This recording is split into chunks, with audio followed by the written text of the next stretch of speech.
Hi, my name is Christer Valderhaug. Welcome to this webcast presenting the first half-year financial results of Arctic Bioscience. With me today I have our CFO, Jonas Linding, and our Medical Director, Runhild Gammelsæter. We are a biotech company located on the northwest coast of Norway, close to sustainable fisheries and clean sea waters. We are utilizing byproducts from sustainably harvested marine resources to develop pharma and premium nutriproducts. Our methodology and technology has been developed over many years, and today we have a strong IP franchise covering key territories worldwide. Moving on to the half-year highlights. First of all, the HeRoPA study, our large phase 2b clinical trial for mild to moderate psoriasis, is now ongoing and recruitment of patients is progressing well. To date, we have recruited approximately 1/3 of the needed patients, and going forward, we're expecting a strong increase in recruitment from September as European clinics are ramping up after summer holidays.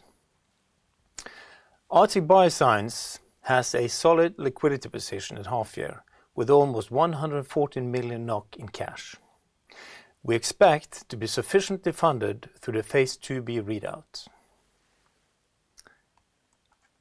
Our Nutra business continues its strong development with a 33% year-on-year growth.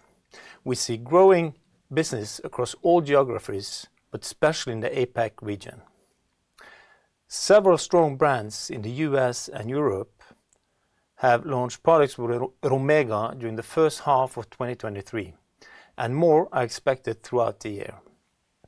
Today, more than 40 consumer brands globally contain Romega. In China, our Kotler strategic partnership is developing well with extensive marketing efforts and increasing sales in the Chinese market. The overall gross margin is improving and our financial results are in line with budgets and expectations. Moving on to the Nutra business.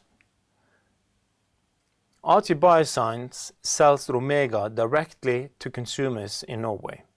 In the first half of 2023, B2C sales increased by 12% year-on-year.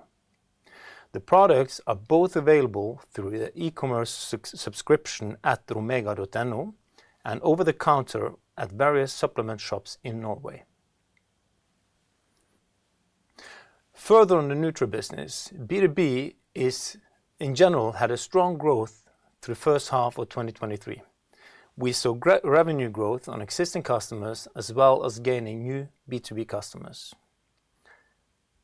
Several strong consumer brands in the Nutra business will launch new products based on Romega in the coming months. So far in 2023, Arctic Bioscience has experienced a continued positive development in China.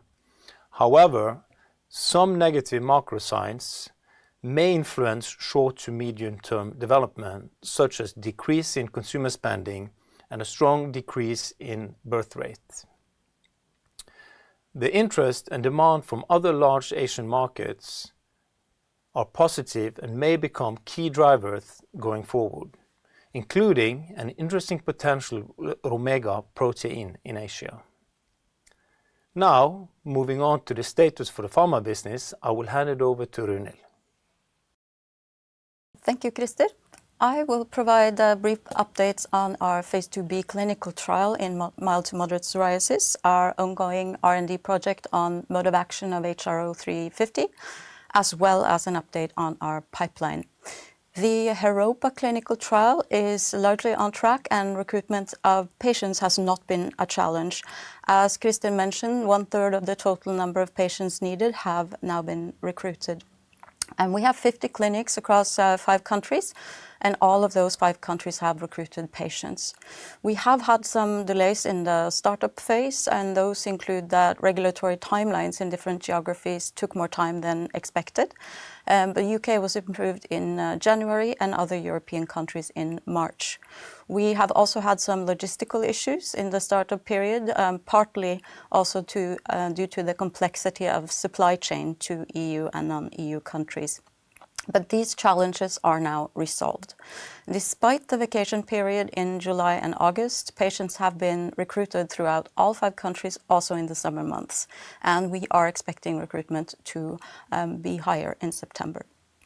Feedback from investigators has been very positive, and they're eager to recruit patients and participate in the study. And more sites have wanted to participate, so we may increase the site number to 74 during fall, depending on speed of the competitive recruitment. And 6-month readout will be 6 months after last patient first visit. The HRO350 clinical development plan in mild to moderate psoriasis remains unchanged. We've now updated our timelines related to the phase 2b study, as I reviewed on the previous slide.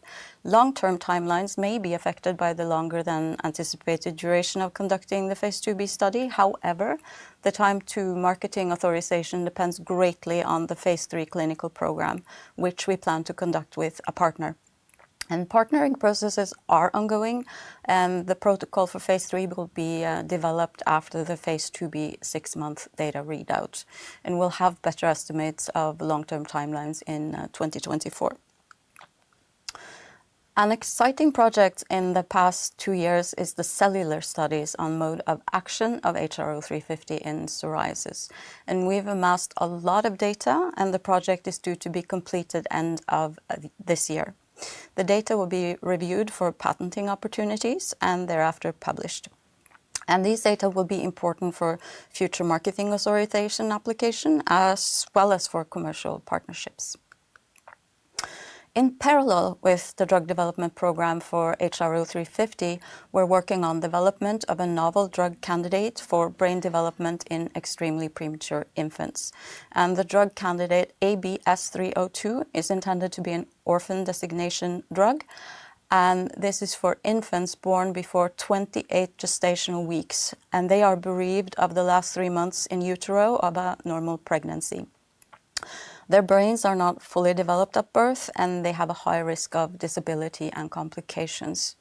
We've developed details of the plan for development of this drug candidate, which includes a quality target product profile, formulation development, and a plan for the preclinical program, where animal studies will be a requirement.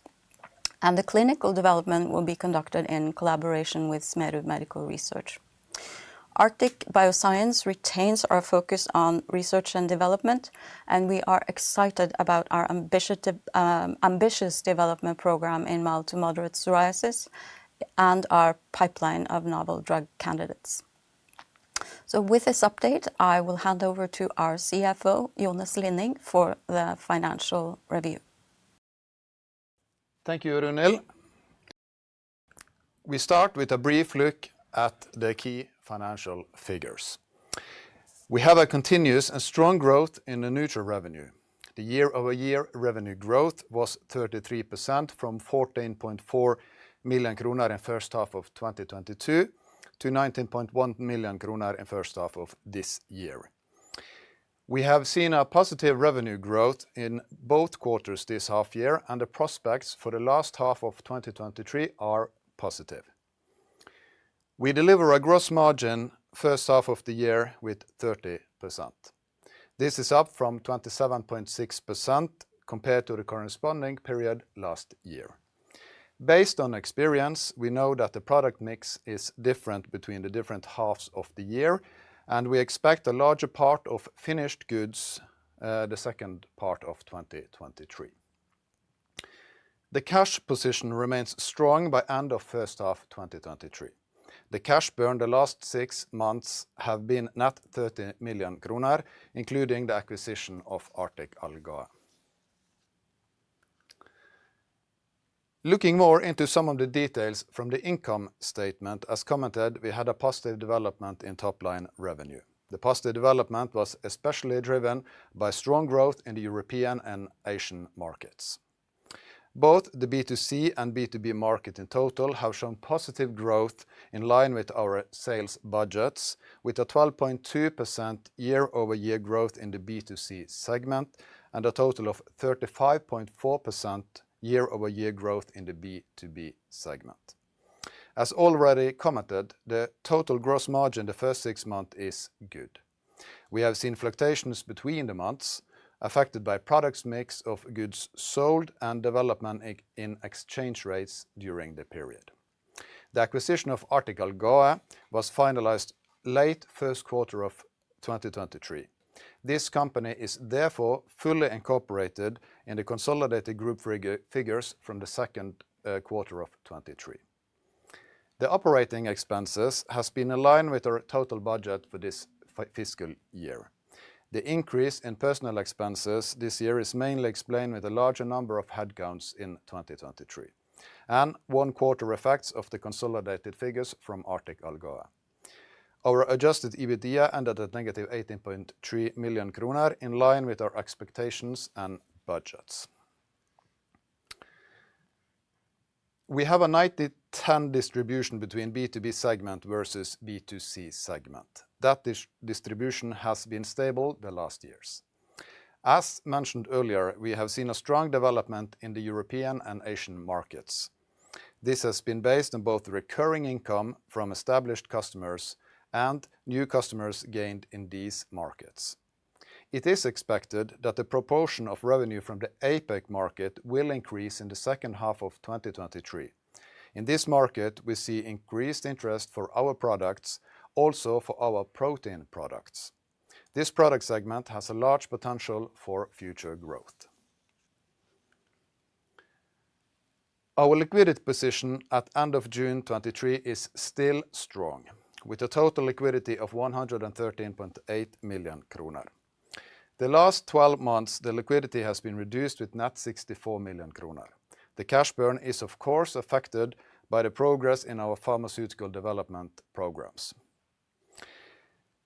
In Q1 2023, we finalized the acquisition of Arctic Algae. The purchase price was 16.3 million kroner. This acquisition did not have a liquidity effect for Arctic Bioscience, as the transaction ultimately was settled through a debt conversion into shares in Arctic Bioscience. The effect of the acquisition is shown gross in the group cash flow statement, for example, in investment in tangible and intangible assets, new long-term liabilities, and proceeds from equity. Of the total liquidity of 113.8 million kroner at the end of first half, approximately 4 million is related to Arctic Algae. To support the Nutra business growth potential in the group, a credit facility of 30 million kroner has been established. This has effect from 1st of August this year. The facility was entered into ordinary market terms and has a duration of 1 year with annual renewal. This facility will contribute to a satisfying and appropriate working capital financing related to our nutraceutical business. I am ending with this slide with some comments on our total financial position. At the end of first half 2023, we have a strong financial position. We have total assets amounting to 322 million, of which non-current assets amounts to 150 million kroner and a cash position of 114 million.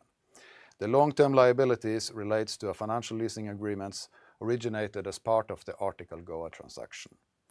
Arctic Bioscience has a solid equity ratio of 88% by end of June 2023.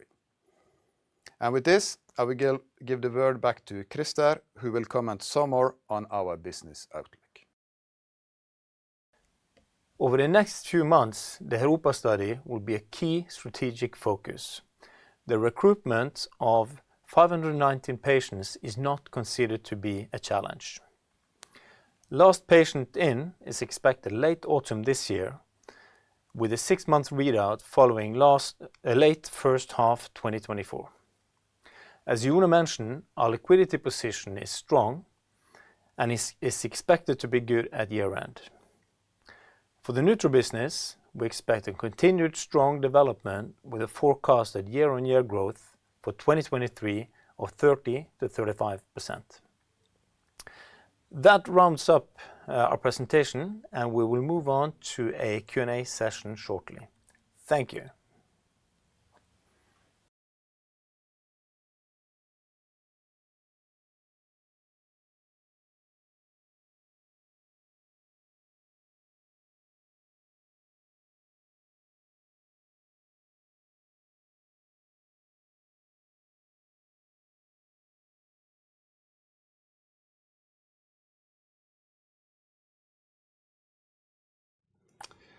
Then we welcome you all to the Q&A session. We have received some questions during the presentation, which we will try to answer the best we can. And we start out with the first question, and Christer, you can answer this one. Could you give us some color on the development of the GM over the first half? For Q1 23, you reported total sales of 7.8 million, but in Q2 this number was 11.3 million. To what extent is this increase due to higher prices, and how do you see your gross margin moving forward in H2 2023? Yes. The increase in sales from Q1 to Q2 and also the gross margin improvement is partly due to product mix and fluctuations in exchange rates. To a small degree, also a price increase to the customers. Looking forward for the second half, based on order book forecast, we do expect a continued increase in sales, and we expect probably a slight increase also in gross margin going forward.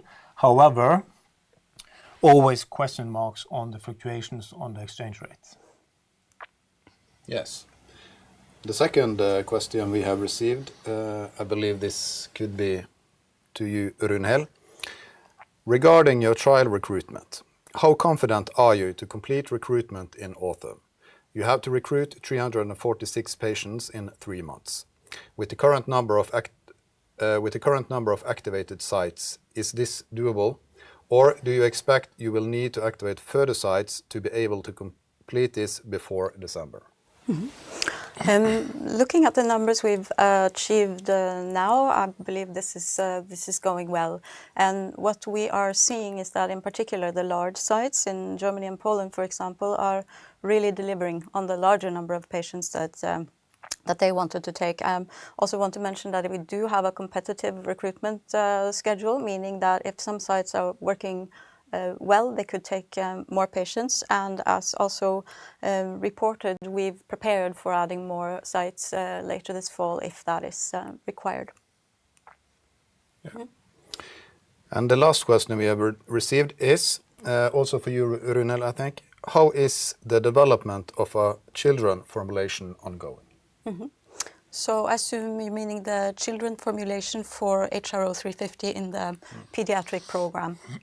So that is ongoing in parallel with the adult program, and naturally we will complete the phase 2 in adults prior to formulating further details on that clinical trial, and particularly for the need of the safety data from adults. Great. Yes. That was all the questions we had received. Any final remarks, Christer? No, I think it's a good walkthrough, good questions, and thank you all for listening in. Thank you.